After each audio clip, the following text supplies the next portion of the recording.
बिटिआरनि लेङाइ गाहाय मावफुं सोद्रोमा गबिन्द चन्द्र बसुमतारीनि नाजानायजों गुबुन मोनसे जौगानाय बिथिङाव आगान सुरदों 38 नं भैरबकुन्द बियाबा।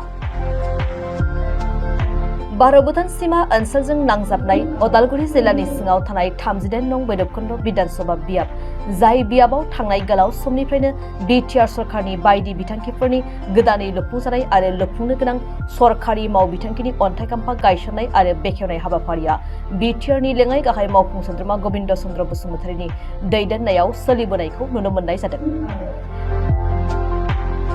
बे लेखायैनो थांनाय सानखालि रायजो राजाफोरनि हान्थामेलानि जेंना, दैनि जेंना, लामानि जेंना बायदि गोबां जेंनाफोरखौ नोजोर बोनानै सरकारनि फारसेनिफ्राय बरला बिसिडिसिआव गोदानै लुफुंजानाय मावबिथांखिफोरखौ रायजो राजाफोरनि खाबुनि थाखाय बेखेवनानै होनाय जायो।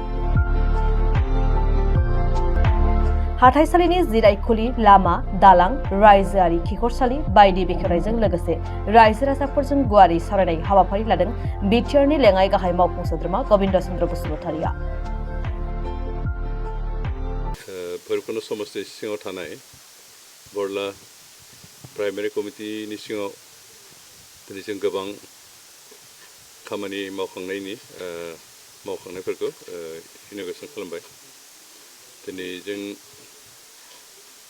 बे माबानि बे बिसिडिसिनिनो सानजा पार्टआव 9 आरो सोनाबथिं जों प्राय 10थासो बिदि गासैहाय 15थासो खामानिनि इन'ग्रेसन खालामनाय जाबाय। बिनि बिथोराव जा कमिउनिटि टयलेट गोबां दंमोन, लामा 4सो दंमोन, लामा मोनब्रै लामा, ओमफ्राय मोनसे मार्केट शेड, बेखिनि गासैजों 15 गं 15 बेबायदि हाबाफारि जों जोबनायखौ बेखेवनाय जाबाय। जोंहा नैबे प्राइमारिनि सिङाव थांनाय बोसोरब्रैयाव जों गिदिर उन्दै गासै प्राय 100निख्रुइ बांसिन स्किम होनाय जाबाय। बेनि बे लामा दं, दै लोंनायनि बेबस्था दं, कमिउनिटि टयलेट दं, कमिउनिटि हल दं, बेनिफ्राय मार्केट शेड मोनसे, नलेज सेन्टार, बे गासैखौ हिसाब खालामबा जोंहा 100निख्रुइ बांसिन बेखिनि हाबाफारि जों थांनाय बोसोरब्रैयाव मावफुंबाय। दिनै जों गासै 15 आरो जों माखासे कन्टिनिउ सोलिबाय थादों, बेखिनिखौ जों जोबला आरो बेखेवबावगोन। थारैनो जों साबायखर होदों जे बे ओनसोलनि रायजो राजाफ्रा बेखिनि खामानिखौ मावफुंना होथों होनना आसा खालामनानै आंखौ दैथायहरदोंमोन आरो बे दैथायहरनायनि जे दायित्व, बे दायित्वखौ आं जेसेबां हायो मावफुंनो नाजादों। जोंहा आरो गोबां नैबे प्राइमारि कमिटिनि सिङाव गोबां मावनो गोनां खामानि दंबावो। जोंहा गोबां बे दैनि आंखाल बे ओनसोलाव, दा बिनिनो जेम स्किमजों माखासे जों फोलोमनो हानाय जाबाय, खिन्थु गोबां एरिया दंबावो जेरावहाय जों दै लोंनाय बेबस्थाखौ होनो हायाखै, जों बेखौ होनो नाजागोन। गोबां लामाफोर दंबावो जोंहा मावनो गोनां, बेखिनिखौ जों मावफुंनो हायाखै, जों मावलांगोन। आरो जोंहा दा जिखिनि लामाखौ जों सेन्ट गेबेल बानायबाय, बेखौ जों लासैनो सिसि ब्लक बानायना होनायनि मोनसे सिमां दं, आरो बेखौ जों फारियै मोनसे मावलांबाय थागोन। जोंहा नैबे बिसिडिसि अफिस गोदान बानायनो गोनां दं, जायगाखौ जों थि खालामना लाखाबाय, खिन्थु जोंहा स्किम सफैथ'वाखै।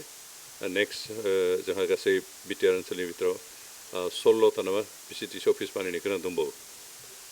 बाखिया बानायजोबखांबाय, बे 16थाया नेक्स्ट फान्ड फैयोब्ला बेखौ बानायनाय जागोन, आरो बे समावनो जोंनि बे माबानिखौबो बरला बिसिडिसिनि न'खौ बानायनाय जागोन।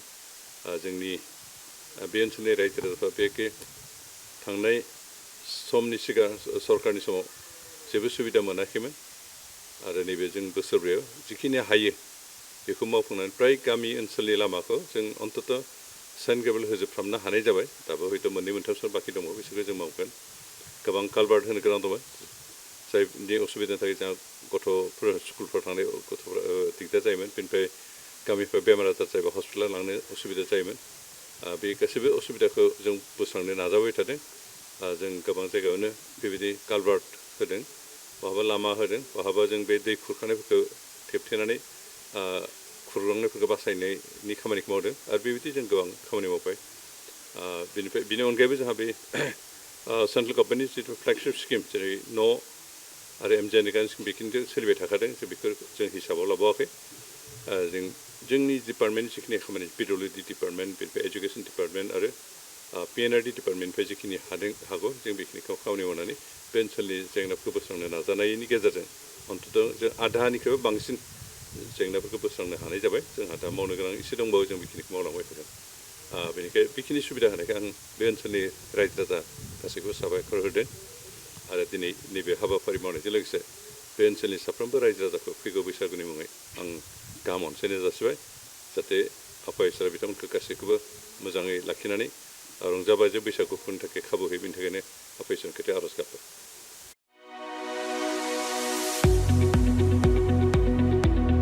गुनगोनां गोजौ सोलोंथाइ लानो गोसो गुदुं फरायसाफोरनि थाखाय गोजोनथाव खौरां। क'क्राझारनि बड'लेण्ड स्टार एकाडेमियाव फरायसाफोरनि मुं थिसननाया सोलिगासिनो। 2025-26 सोलोंथाइ बोसोरनि थाखाय 6 थाखोनिफ्राय 9 थाखोसिम आरो HS फार्स्ट इयार आरो HS सेकेन्ड इयार थाखोआव फरायसाफोरनि गोदानै मुं थिसननाया सोलिगासिनो। क'क्राझार सहरजों नांजाबनाय साहा फारसे साखाथि तितागुरियाव थानाय बड'लेण्ड स्टार एकाडेमि क'क्राझाराव बड' मिडियामनि 6 थाखोनिफ्राय 9 थाखोसिम साइन्स, आर्टस, कमार्स स्ट्रिमाव, बड' आरो इंलिश मिडियामाव HS फार्स्ट इयार आरो HS सेकेन्ड इयार थाखोआव फरायसाफोरनि गोदानै मुं थिसननाया दासान्दि सोलिगासिनो दं।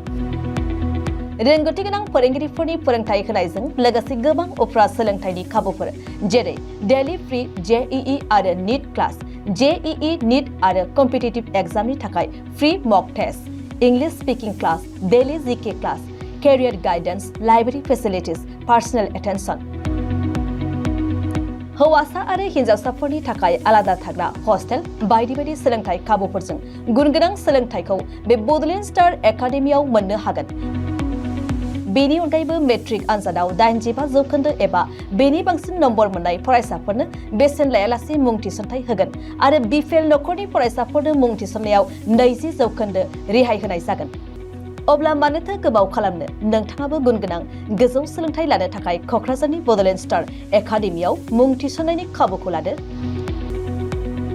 बांसिनै मिन्थिनो थाखाय गाहायाव होनाय मबाइल नम्बराव फोनांजाब खालाम। मबाइल नम्बर 7638008149, 6003494371 आरो 6000034997।